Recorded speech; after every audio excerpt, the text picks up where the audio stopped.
These are Letterboxd one-liners for Blade Runner. Let's go. Harrison Ford really made the 80s his bitch.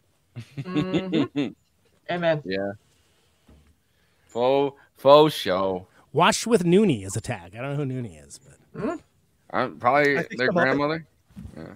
I'm picturing it's a Muppet. That is my headcanon. I do like the tag of just score with an exclamation point. like is it for the music or did he score with Yes. Oh, ooh. Wow, in the future they still have noodles. They sure do. Whenever it rained in San Francisco, which was, constantly, every once in a, or not San Francisco, I'm sorry, LA, I would do that like little gif of him ordering the noodles. And I did that in LA once, and someone that I ordered noodles from actually knew the direct quote, and it was such a bonding moment. So they'd be like, "Oh, that's so cool!" But also, the street food in the night market in this movie, I want it to be real because the street food looks good. Like I would, I would totally, absolutely, yeah. I don't want to go to an off-world colony when I can have this. So yeah, I did want to bring that up. It's like a world market, but like better. Yeah, nice. Anyway, noodles. Am I right? Continue. Sorry. Don't know about you, but this jury depiction of 2019 honestly looks much cooler than the one we lived through. The lack of Rise of Skywalker really makes a difference. Oh my god! Rise of Skywalker. That's amazing. I love it. That's the one I didn't watch because the idea of it bummed me out too much. They were like, "Oh, they just kind of undid all the Rian Johnson stuff," and I was like, "Oh, I like that stuff." That bums me out. Aww. It had some very funny moments, and Babu Frick's a great character, and those are the two nice things I'll say about it. Gotta make everyone around the table do the void comp test at Christmas this year. Get ready. Oh, I did that one. I did that one speed dating. In fact, when I did I did a stand-up special about dating. Yeah, I did I do secret stand-up because I'm not a real comedian, but I like to do it sometimes just for fun to work on my comedy writing. And I did speed dating in San Francisco when it really was starting to take hold. That was I say 15 years ago, 10. It was a while ago. Yeah. And I just remember it was all tech bros, and I'm like, okay, it was all dudes. It wasn't bisexual speed dating. It was just normal tech bro speed dating. But I went as a favor to a friend to be her wingman, and I was like, okay, I'll go. And I was just screwing with everyone. The first round, I got everyone's passwords by saying, "Oh, I missed my first dog. Her name was Pepper." What's your name? What was your birthday? What was your favorite pet? Your mom's maiden name.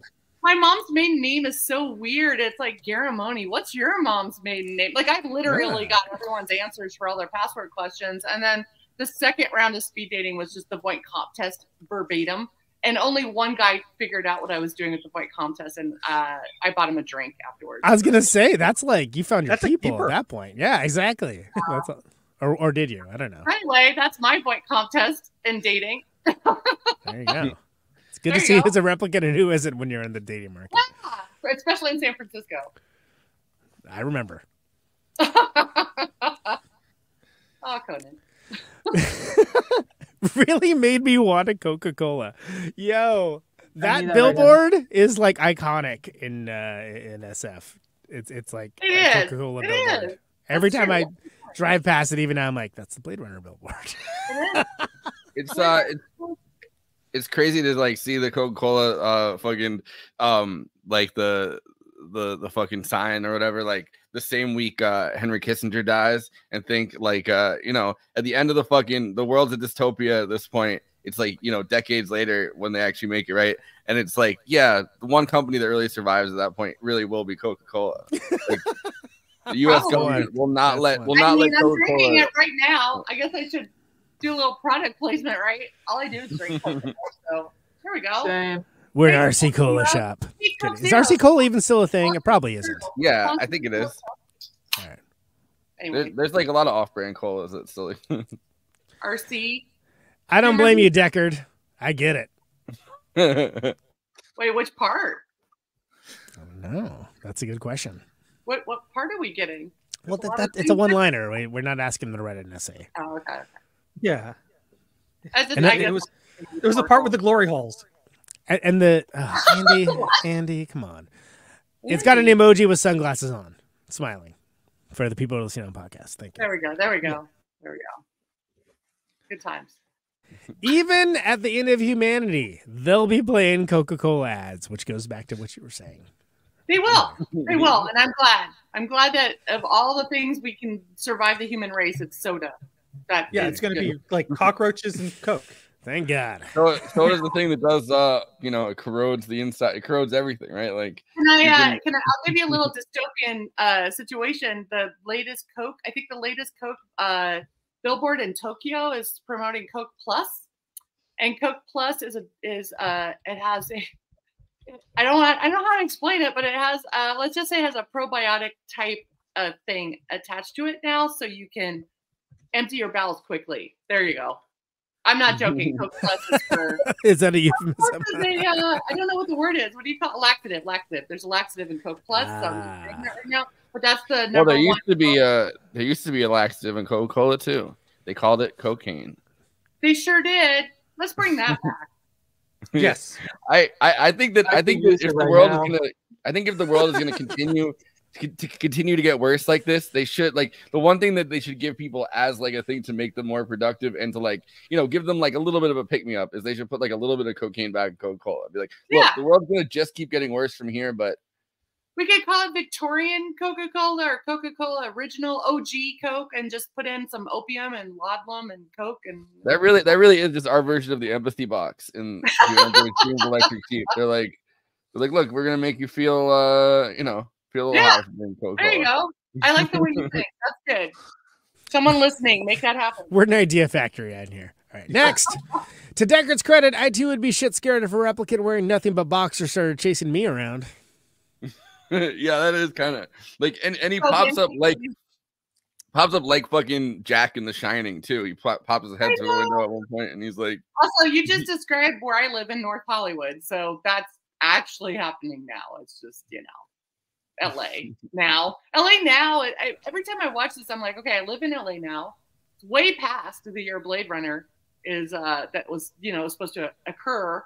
And I'm like, I want rain. I would love rain in a great market, but having androids running loose, killing people is not really different than what it is now. Also, every time it does rain in LA, everyone forgets how to drive, which I just think it's the apocalypse. It's the funnest thing ever. I wish it would snow here next. Like, I just can't wait to see. I love those videos when a little bit of snow happens in like Texas or something, and you see people literally just forget how to drive. They're like all hitting each other. It's like Northern California, and as Conan knows, and I know it's like, there's bad weather. It doesn't snow, but it rains all the time, so we're used to it. But then you come to LA, and you might as well be like, it's like Mad Max all of a sudden. Nobody knows what to do. It's like, oh my God, there's stuff falling from the sky. Remember the 80s when everyone was afraid of acid rain? Whatever happened to acid rain? I miss acid rain. Where'd that go? We just not have factories anymore? That was a thing. By the way, can I just say, having nothing to do with acid rain, I agree with you, Money. Rutger Hauer, Roy Batty, one of his best roles, right? Has to be. Yes. Good. I just want to make sure we're on the same page. Honestly, I don't know if I'd ever seen a Rutger Hauer movie before this one. Before I finally saw Blade Runner, and I was just so blown away by him. I made sure that I watched immediately Blind Fury. He's in that 80s version of The Hitcher, which is actually no. Let me take it back. Terrible. Lady Hawk was the first thing I saw him. Lady Hawk was great. And you know what, Andy? Anne Rice loved the author. Anne Rice loved him so much in Blade Runner that when she sold her rights to Vampire Lestat at this time, she wanted him to play Lestat. But as you know, the movie took so long in development hell that by the time it was ready to film, it was Tom Cruise that played Lestat and not Rutger Hauer. However, in Buffy the Vampire Slayer, they knew that was the case, so they had Rutger Hauer play the main vampire in Buffy the Vampire Slayer, the movie. So is it Rutger? Have I been saying it wrong my entire life? I don't know. I just wanted to put that little trivia in there because he was supposed to.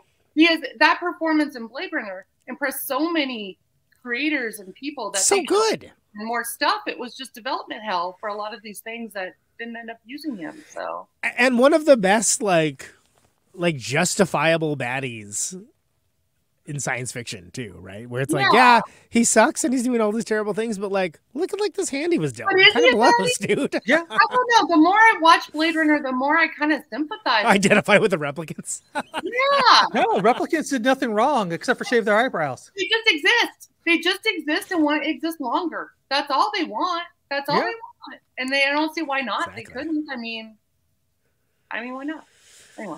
Anyway, next.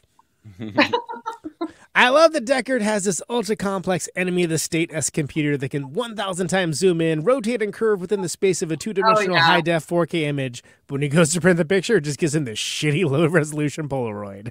This is so great because this is part of that trope, and there's a great YouTube video. I'm sure there's many TikToks and YouTubes about enhance, and so many videos, so many movies where they have a very horribly looking, like horribly taken photo or video coverage or whatever, and everyone's like, "Can you just straighten it up and look behind it? Can you just zoom in and enhance, please?" And it's like it got to the point where actual people on actual police stations and actual things kept thinking that could happen because during the during the beginning of the internet with web design, I just remember someone saying, "Hey, can we make?" I think it was the first use of like video, like webcams in studios. They're like, I know at Lucasfilm when we first used a webcam, I think it was like Revenge of the Sith or something in the studio.